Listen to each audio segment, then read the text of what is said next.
Hello, and welcome to the Nexus Nightclub. And today I'm going to talk to you about how to draft Riftbound. I know everyone is getting very excited for Spirit Forge pre-release, and it is a sealed format. But this week, Riot also announced their draft rules. And as we're running a draft league, and I'm a big fan, I want to teach you guys how to draft. They also released that there will be draft events in Vegas, so I hope to see some of you there at the tables. Let's get into it. So we're going to go over key items. What exactly is a booster draft? How does it work? What should I draft? A lot more to come on that later. We'll briefly touch on some things you should look at, but I plan on doing a lot more strategy videos later. How do we build our deck? And what are the key rules you need to know when building your deck? So, what is a booster draft?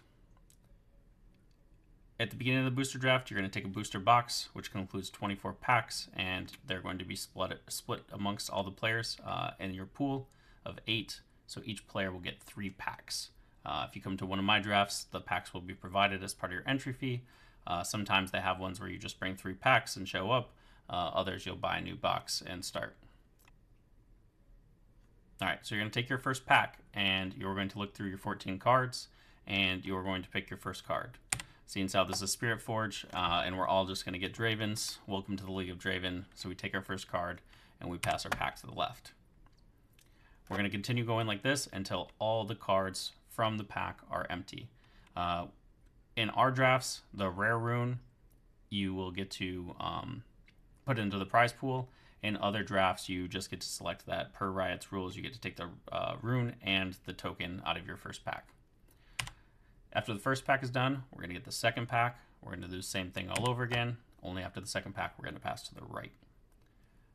Same thing. We pass and pick until we're down to no cards left in the pack. And we'll do this one more time. And the final time, we're going to pass to the left. Simple enough. At the end of this, you'll have 39 cards, and we'll have to build a deck. So, the first question, what should I pick? We're going to go into way more details on later videos, but in general, you want to try to pick bombs, removal, tempo plays. We want to make sure we have a nice curve. You want to pick flexible picks early on, things that can end up in multiple decks, not something that's going to explicitly lock you into a deck. And sometimes you're just going to open up an overnumber and you're going to say, you know what, I'm rare drafting because this draft was $30 and I opened up a $100 card. And yes, sometimes that's just going to happen. It may make your deck, it may not. It may be a terrible card for your deck. But that is definitely something that you need to consider when you're opening a pack that, hey, you know, the prize pool for this draft may be 3 packs and I just opened a showcase. So I'm going to take that even if it's absolutely terrible in draft. So how do I build my deck? You will have 39 cards. You're going to build a deck of at least 20 cards. Typically, you're going to want to be as close to that 20 number as possible. Getting into this, we played 25 cards at our first draft before the rules were released. You may get a little tight on cards and may hit the end of your deck with 20, but in general, you want to be able to hit the best cards that you have, you know, more often. So you typically don't want to be above 20. We'll see as we draft if there's any reason why we think we're decking out too much and we may need more cards, but this will be something as we kind of learn to draft Riftbound more. But typically if you came from like a Magic background, right, you want your deck to be 40 cards exactly, you know, 17-ish lands, sometimes 16, sometimes 18, and then, you know, 23 playables. So around the same here since we have our rune deck separate, you know, in 20 card decks. You have to be in 3 or less domains, so you get to pick 3 colors, which is one more than, you know, our constructed decks. Your deck can have 12 runes. Any runes can be used. You don't have to open the runes. You should bring runes if you have them. I know for some of these events, they'll start to have the rune decks that came out with Spirit Forge, which will be nice because you can just get a box of runes. And you need 3 battlefields. So you can draft the battlefields.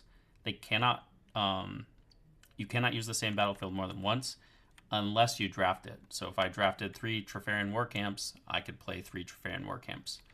If I didn't draft battlefields, or if I don't like my battlefields, you can just put a card in backwards into a sleeve, and it can be a blank battlefield. You can use any of the following in your colors. You can use a champion legend, chosen champion. It does not have to match your chosen legend. and it does not have to match the colors of the champion legend. It only has to be in your domain. You can use any signature spell that both their colors are in your 3-color domains. You cannot use a signature color if you're in red in Fury, but it has Fury and Calm and you're not in Calm. So you have to make sure that you're in both cards, but it does not have to match the Chosen Champ or Chosen Legend. It just has to be in your colors. Unlike Constructed, you can also use unlimited copies of cards. So I could have, 4 Pouty Poros in my deck if I wanted. If you don't use a Legend or a Chosen Champ, you get an extra draw. You do not get 2 if you use both. And note, this is at the first draw phase, so this is not, I get to pick 5 and then mulligan off the 5. I have to do my mulligans with 4, and then I'll get that extra draw at the start of my first draw phase. Interesting note on the sideboards, we originally had, every card is your sideboard, but it needed to be in your domain. The official Riot rules say you can change this. So you can change your rune deck as a sideboard. You could switch out colors if you had cards that you wanted to switch out. Say you had maybe 3 green cards, and you had 3 orange cards that you thought were better in this matchup. You could take those 3 green cards out and put those 3 orange cards in. So, beginner mistakes that I've seen: forcing colors too early. I got a really good red pick, and I'm just going to stick in red. I'm going to stay in Fury, even though I don't see any more Fury cards coming. We'll get into kind of reading signals later, but you don't want to force your colors. You want to stay open at least through the first couple picks and see what you're getting.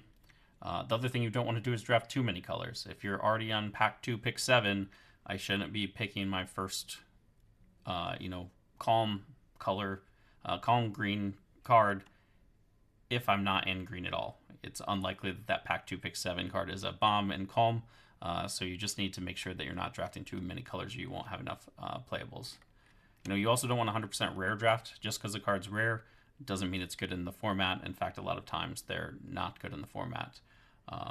If it's a rare money card and you just want to draft because you want that card, it's needed in your deck. You hit an Ezreal. I highly doubt Ezreals are getting passed, but at the same time, hey, you hit an Ezreal. It's not in your colors. You might just have to pick it, right? But in general, you want to make sure you're not just 100% rare drafting. There are definitely bad rares that we don't want in our draft decks. High-powered cards in other colors, powered as in power cost.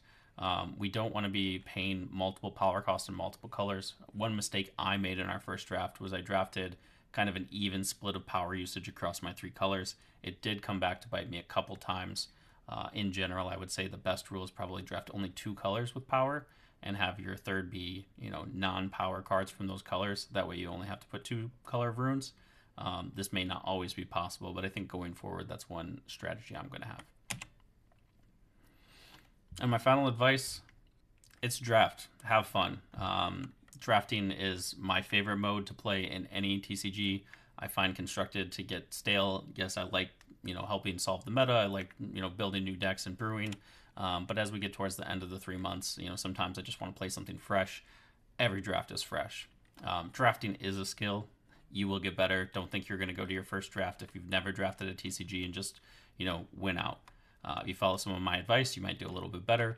But I'm also not an expert at drafting Riftbound yet, as I've only drafted a few times in Riftbound, and there definitely are key differences than drafting something like Magic the Gathering. Keep it simple. I put this here, get tempo plays. Make sure you have your 2-drops, 4 to 5 2-drops at a minimum in your deck. That way you can be on tempo and be on point tempo. Take the vanilla card that is going to be in your deck versus the kind of 4th color card that's maybe a little bit higher power level, but you don't know if you're going to be in that color and, might not make your deck. Remember your curve. Again, you want to be able to have plays at each point of the game. Don't just draft all 8 cost and higher, or you will just get overrun and not win games. So you want to make sure you have a good number of 2s, like I said, 4 to 5, and we'll get into the math of that later, depending on your deck type. And then, make sure you have some 4s and some removal, interaction, right? This game is all about interaction. And again, when I read it twice, have fun. Drafting's supposed to be fun. It is my favorite event again. So I hope you guys enjoy, and I can't wait to talk to you about more draft content. Thank you.